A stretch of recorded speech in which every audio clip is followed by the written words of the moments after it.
Hello, and welcome to another episode of Let's Talk. I'm Amber Clear with Tina Love and Amy Rivera. And today we've got a fantastic episode to tell you a little bit about something awesome that's coming to St. Louis. But before we get into that, let's talk about what we're loving. Tina, what are you loving this week? You know, I'm loving that maybe, just maybe, we're going to get some warmer weather soon and it will stay. Yes. That little groundhog, I don't know, he saw a shadow and he said we were going to have more winter weather, but I'm really hoping that, it's going to get warmer. So that's what I'm loving. Absolutely. Possibly, it will come. It just, may come a little later than we want. Amy, you have been so busy. I can't wait to hear what you're loving. Oh, well, I'm loving that today's International Women's Day and I'm spending it with you guys. Absolutely. That's what I'm loving. I love it. So I don't know if you guys have been to Del Mar Hall yet, but I just went over the weekend and I am loving that concerts have opened back up. And I am loving that artists are emerging from the shell where I feel like they've been extra productive and artsy, and now they're coming out and showing all of us. And I'm so excited to see everything. All right. So Amber, you mentioned Del Mar Hall. What is this? I've never been. It's the sister facility to the pageant. It's smaller, more intimate. There's not a bad seat in there, and it is fresh and new, and I absolutely love it. It is one of my favorite things about St. Louis. And speaking of St. Louis, you may be surprised to learn that St. Louis is home to the largest population of Bosnians outside of Bosnia. It's also home to the country's most significant historical and cultural preservation of the Bosnian War, genocide, and diaspora. We'll learn more right after the quick break, so stay tuned. Marie, you have prediabetes. Prediabetes? I don't have time to eat right or exercise. I'm a busy mom. Oh, you're a busy mom. Yeah. This is great news. Busy moms never get prediabetes. Wait, what? Let me just... Yeah, this is all the people at risk for prediabetes, and way over here, busy moms. No?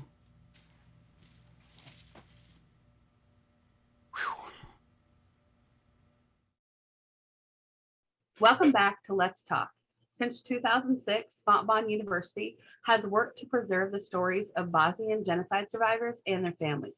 What began as the Bosnian Memory Project now has a new name, an even greater mission, and a permanent home. Joining us now is the director of the new Center for Bosnian Studies. Please join us in welcoming Dr. Adna Karamehic-Oates. Did I get that pretty close? You did. Perfect. Perfect. Thank you for having me. We're absolutely overjoyed. So tell us a little bit about your involvement in this project and what people need to know. Yes, happy to. So I am the director of the Center for Bosnian Studies at Fontbonne University. And essentially, the center is a historical and cultural preservation initiative at the university that really tries to create a record of the experiences of the survivors of the war and genocide in Bosnia, as well as their families, because of course now we're seeing the children and the grandchildren of those survivors growing up in St. Louis. So it's, with such a large population, you mentioned in the introduction that St. Louis is home to the largest population of Bosnians outside of Bosnia and Herzegovina. Yeah. It's really important to have that record for St. Louis as a community, for future researchers, but also for those children that I was just talking about. Yeah. So what kind of things can someone expect to hear about or to learn about from this center? So really the center, the core work of the center is an oral history project. So I think many of us are familiar, for instance, with the work of, Holocaust preservation initiatives. You hear, the stories, the individual stories of people. So this is a very similar effort in that way. But these are people living in St. Louis, in our communities, around us, our neighbors, who are telling the story of what happened to them 30 years ago, an experience of intolerance, of discrimination that ultimately resulted in genocide. So people visiting the center can access, let's say researchers, right, can access those oral histories to study, for instance, what these people have survived, what they have gone through. Visitors to the center, members of the public, can also see so many of very rare materials that people have given to the center, documents such as Red Cross cards issued by the Red Cross, when they became refugees, which is, now so pertinent as we're seeing what's happening in Ukraine. Letters, photographs, right, that they have given, but then also very cultural items, such as traditional wear, books. Of course, we have the largest collection of books about Bosnia in all of North America, just all sorts of like handicrafts that are unique to Bosnia. So I think it's, for many different groups, there's so much to learn from and see within the center. I know that I absolutely can't wait to visit the center. It does still blow my mind that this was just 30 years ago.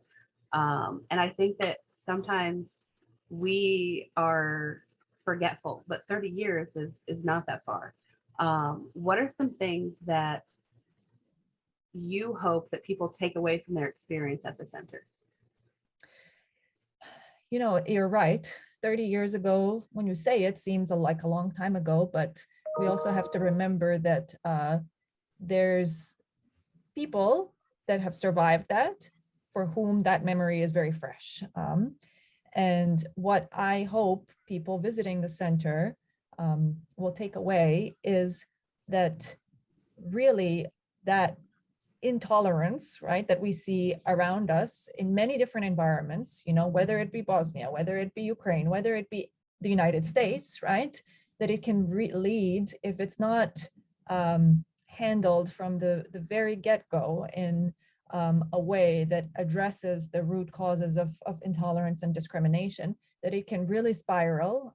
And if we don't address language that also contributes to that intolerance, that it can really spiral, and that it can lead to very, very serious effects for families. In the case of Bosnia, it was displacement, cleansing of entire communities from their homes, and eventually resettlement to St. Louis, which is a wonderful home, and everybody within the community is so grateful to the United States and to St. Louis.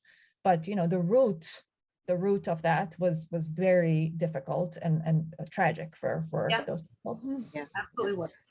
This is brilliant people, and I know that Tina has some questions, so I'll throw it to her. Yeah, well, I was just going to say, just commenting, I can remember, I worked at the Girl Scouts for a long time, Doctor, and I remember 10 years ago learning about the Bosnian population in St. Louis, and you're saying that you have the highest concentration of Bosnians. Can you tell a little bit about the population and where they sort of reside? Is it more so in the south side of St. Louis City, or where would we see the highest concentration of Bosnian population?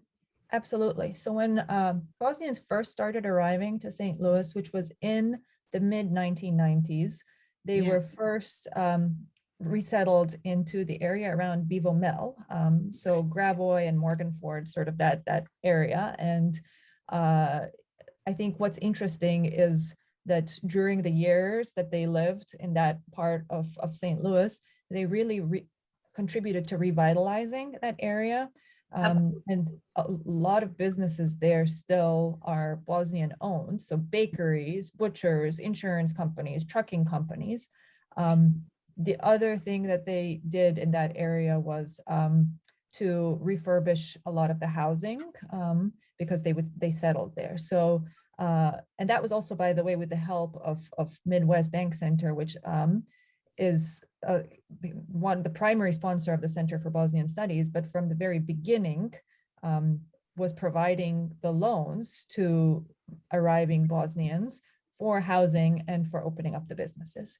And so now over the years, as they have experienced that mobility, as Bosnians have experienced mobility in St. Louis, they've started expanding beyond the Bevo Mill area, and a lot of people live in South County more broadly, and you have high concentrations of young Bosnian Americans in the Melville School District, Bayless, Oakville, as well as Afton. So those are the concentrations. I see. Absolutely. Amy, I know you've got some burning questions. Let's hear it. I'm sorry, cut out for a second. Oh, I said, I know that you've got some questions, so let's hear it, Amy. I lived in the South County area for so long, and 30 years ago it's not that long. I mean, I'm over 30, I'm in the 40s. And a friend of mine who is an attorney is Bosnian, and that's really where I began to learn so much of the history that I didn't learn in school, or I didn't learn talking to other people. And I did see the communities being built up in that area that you speak of. And I have a lot of friends who own bakeries and little stores that I support because I support what they do. So thank you for everything you're doing for your community. I felt like you were talking about my community because I'm there all the time supporting them, and they're my friends. So I was like, oh, I'm home. I live right over there.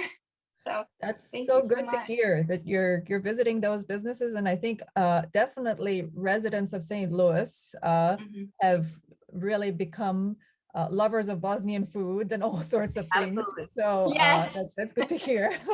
I can't Yes. talk about more of the personal impact. But ladies, we do need to take a quick break. Please stay with us. We'll have more with Dr. Karamehic-Oates when we come back.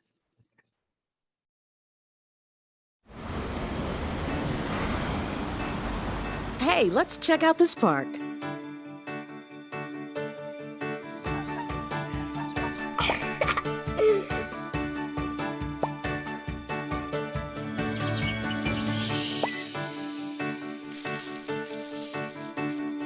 Oh, wow, that's really cool. To find a great local park or forest near you, go to discovertheforest.org. Welcome back to Let's Talk. We're talking with Dr. Karamehic-Oates, the director of the Center for Bosnian Studies. Before we get back into the interview, let's take a quick look at the new Center for Bosnian Studies. Our Bosnian colleagues and partners have been an integral part of this effort, and we've been seeing the results of their work benefiting both the Bosnian community and other multicultural communities as well. Like Midwest Bank Center, the Center for Bosnian Studies acknowledges the realities of our time and strives to empower dynamic and diverse St. Louis communities. And now I'd like to invite back to the stage Dr. Moore and Dr. Karamehic-Oates.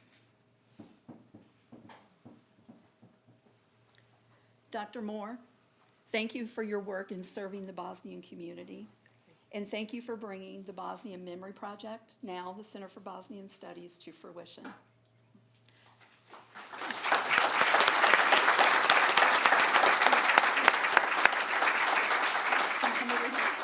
They can't see you behind the screen here. Dr. Karamehic-Oates, thank you for serving as the current director of the Center for Bosnian Studies. The work you are doing is not only preserving history, but it's also enabling the next generation to greatness. So thank you.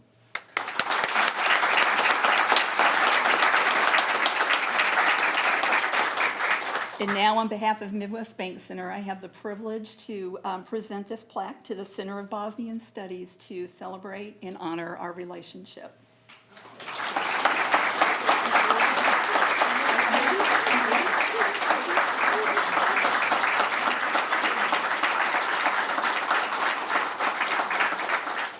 Thank you, Marcia. It really has been a pleasure to work with Midwest Bank Center over the years, and it's been a true and genuine partnership, and we look forward to deepening that collaboration.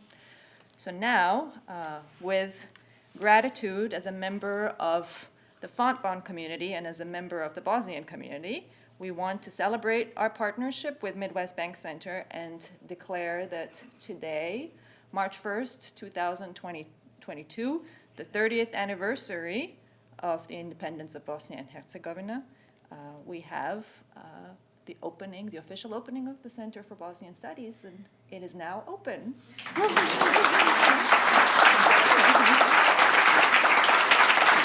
Happy Independence Day. Sretan dan nezavisnosti.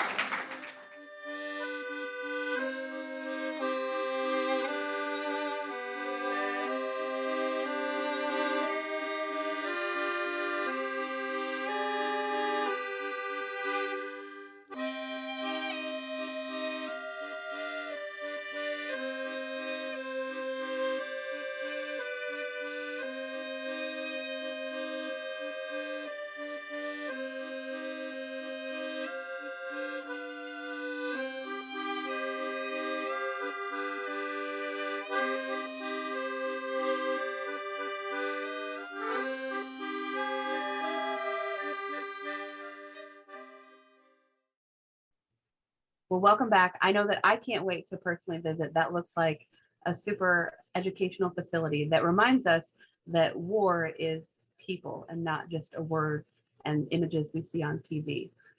So we were talking to Dr. Karamehic-Oates about the impact the center has had on the community. And I know that it's a resilient people. And I know that Amy's got a question, so I'm going to throw it to Amy real quick. Thanks, Amber.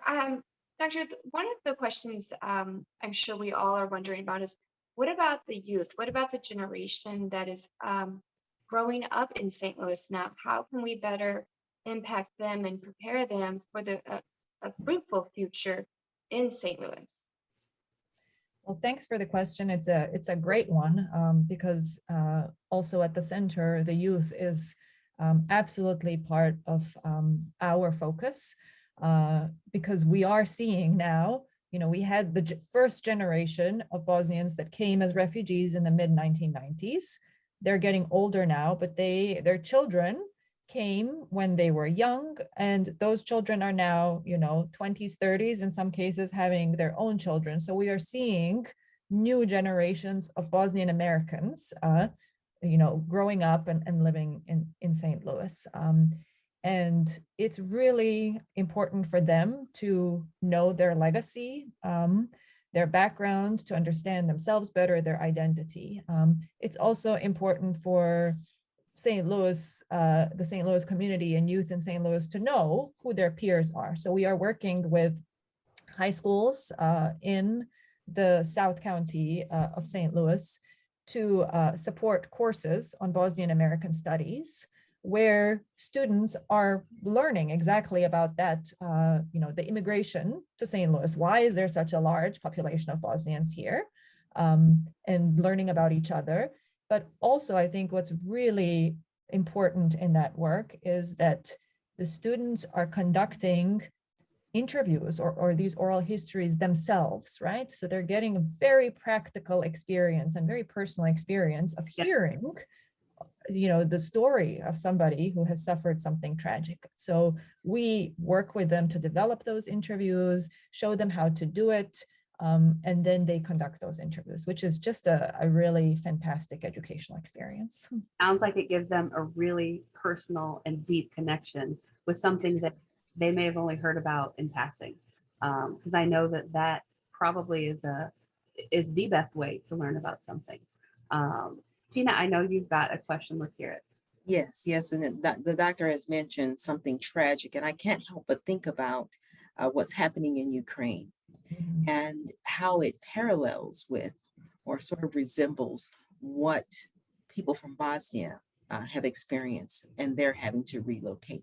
What are some of those parallels, or can you speak on that?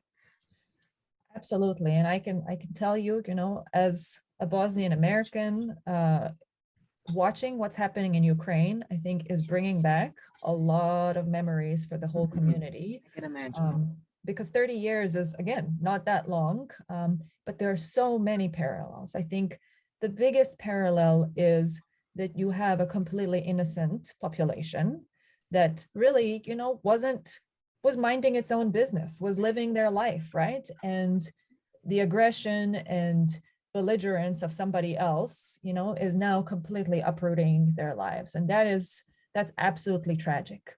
I think another parallel is that also the Ukrainians, like Bosnians, really had faith until the very last moment that reason would prevail, that this would not happen, that they would not be attacked so viciously.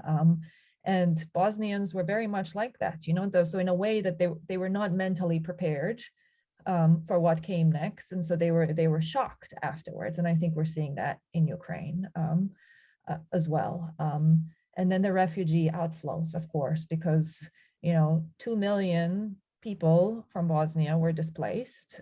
Ukraine is now having refugees that will be in the millions, I think, very soon as well. So lots and lots of parallels, absolutely. What advice would you give to Ukrainians that maybe are trying to flee the country or trying to escape right now? You know, I think Ukrainians are probably, and from what I've seen, as resilient as Bosnians. They're very focused on their survival. They're very focused on their children and getting their children out. And that is the advice, that to keep that resilience, right? And to stay proud of who they are and to their identity, and regardless of what's going on, and just get through this most difficult part. I think then the lesson learned is for the rest of us who are going to be interacting with refugees from Ukraine, just like people in St. Louis were interacting with refugees from Bosnia in the 1990s. And what really made a difference for us as a community was, you know, it wasn't, the community was so supportive because you had people who were willing to drive Bosnians to appointments, you know, to the Social Security Administration. It doesn't mean, you know, taking a refugee family in, which absolutely, that is wonderful who can do it and support them. But it's little things, you know, helping them with paperwork, driving them, even if you don't know, you don't understand each other, just little things, obviously, to make their lives just a little bit easier, because it's such a tough, you know, transition and so difficult in those circumstances. So this is such a devastating topic to talk about that I absolutely want to end on a positive note. And I want you to tell me about your most positive interaction with this center. I think, you know, we had the opening of the center last Tuesday, March 1st, and we had so many people from the community who have stayed engaged over the years come out, and all have a personal connection to it. So it's seeing that St. Louis, you know, that's the reason that our hearts now are open to St. Louis, to see how we have been embraced as a community, that we have been accepted as a community. That I think that's my most positive experience, to see the support and the understanding, I guess, is the most important thing. So who can visit the center, and can they go at any time? So it is within the library of Fontbonne University.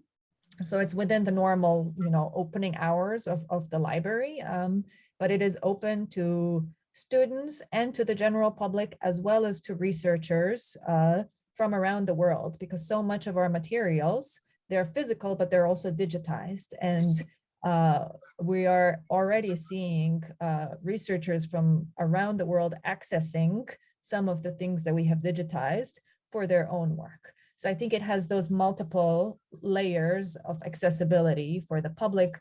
On Friday, we're having a high school come in and see the resources, students see the resources, you know, and then we have a researcher working on their doctoral dissertation coming to work on the oral history. So you have these various ways of interacting. But I would love all of you to come and visit the center. Will you give us a personal tour? Yes. Absolutely. I have so many questions for you.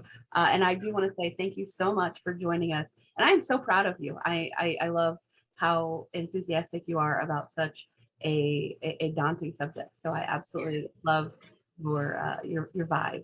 So I want to again thank you so much. Before we say goodbye, can you tell us where they could go to learn more about the center? Yes, if you basically, it's the first thing that comes up if you do a Google search, Center for Bosnian Studies at Fontbonne University. It has all the information on what we're doing, the initiative with high schools, the resources, you know, that I mentioned, photographs, documents, pictures of some of these materials. It has pictures of the Bosnian community.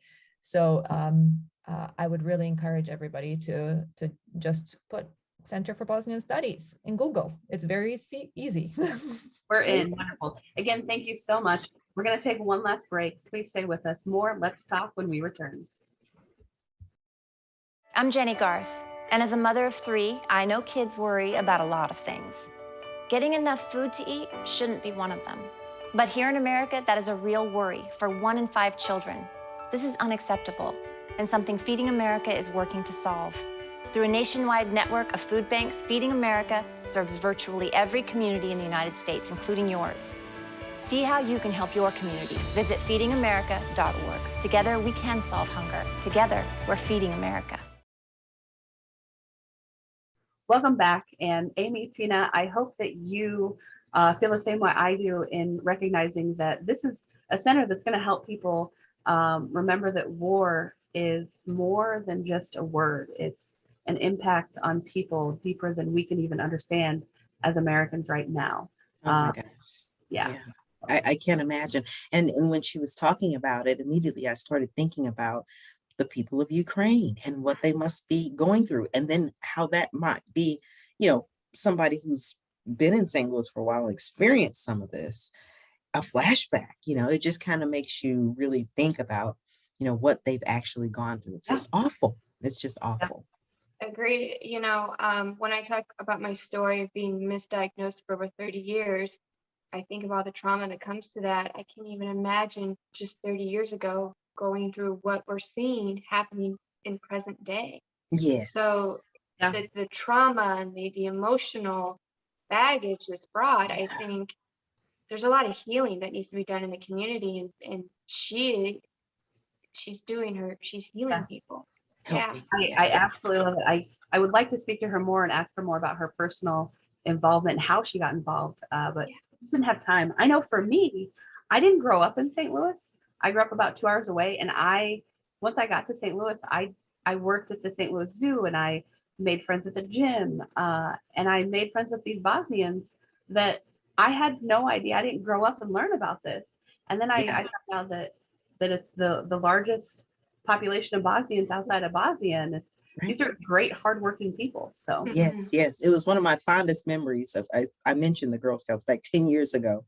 A girl from Bosnia that I worked with the Girl Scouts was a fashion show, and she was just so cute. I'll never forget her, and so that really kind of made me think about her. This interview, yeah. Wonder how she's doing. Yeah, she and you have to go try their restaurants restaurants or their bakeries because they're so good. They're so good. I'm in. This is a resilient people we are so lucky to have residing in St. Louis, because these are people who've really had to rebuild, and they've done such a great job, and we're so thankful to have them.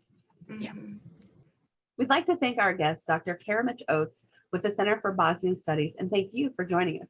As a reminder, the show might be over, but you can still find us on Facebook, Twitter, Instagram, YouTube, and stltv.net. I'm Amber Clear with Tina Love, Amy Rivera, and we'll see you next time on Let's Talk.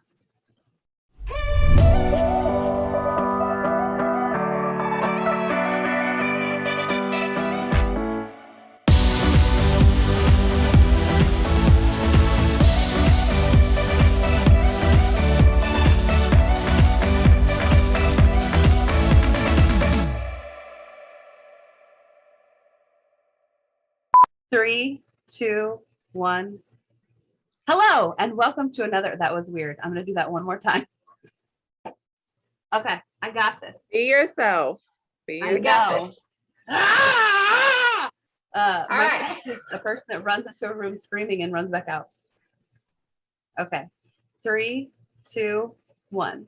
Hello, and welcome to another episode of Let's Talk. I'm Amber Clear with Tina Love and Amy Rivera, and we are so excited to chat today. No, that's still weird. What does Jade usually say there? That's right. A great show, something. Yeah. Third time's a charm. I got it. Okay. Another great show lined up for you today. But before we get into it, right. Ladies, what are you loving? Perfect. 3, 2, 1. Okay, I want you to say one other thing. That was good though. Amy. It was on that script, just didn't get copied. Okay.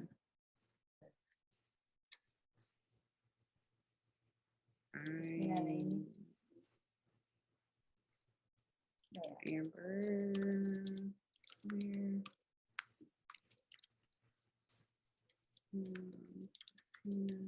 I'm Amber Clear with Tina Love, Amy Rivera, and this is STL TV. I'm just going to say random things. Yeah, the typing. I can hear the typing. Yes, Sorry. you're fine. Okay. So you use your clothes that you have, but then at the very end, just I'm Amber Clear for Tina. Oh, that's an A, but Amy, we'll see you next time on Let's Talk. Well, all right, I got to go back to work. I got to earn some money around here. Yeah, Thank you need to like Zoom and drink one night. Like we'll do a Zoom Yes. Zoom wine night. Yes, something. Let's I'll do need. it. All Okay. right. All All right. right. Ladies. Yeah. Okay. Thank you guys for bearing with me as I struggle bust through. No, you did good. You did Honey, good. you You did much did better than great. I would have, because I couldn't even see, honey. I would have been really messed up. Okay, bye. Bye, Thanks, Tina. ladies. Bye, Amy. Bye.